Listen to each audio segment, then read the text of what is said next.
Avant d'aborder la notion d'anabolisme et de catabolisme, reprenons la notion d'ATP.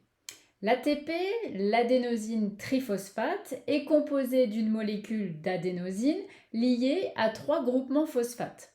Lorsque la cellule a besoin d'énergie pour réaliser une tâche, comme une contraction musculaire par exemple, elle va casser l'une des liaisons entre les groupements phosphates de l'ATP.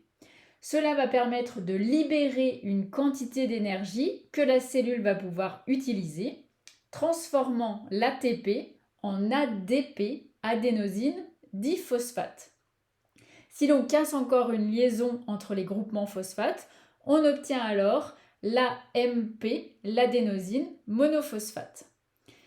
L'AMP peut être rechargée en ajoutant un groupe phosphate, on obtiendra alors de l'ADP, et l'ADP peut être rechargée en ajoutant encore un groupe phosphate grâce à l'énergie extraite de nouveaux nutriments et reformer ainsi de l'ATP. Alors on peut imaginer l'ATP un petit peu comme une petite pile rechargeable que les cellules du corps utiliseraient pour obtenir de l'énergie. Les métabolismes dans notre corps décomposent les nutriments que nous mangeons pour en extraire de l'énergie qui va être ensuite stockée dans une molécule d'ATP.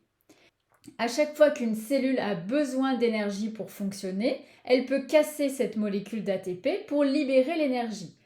Et ensuite, cette pile peut être rechargée pour être utilisée à nouveau.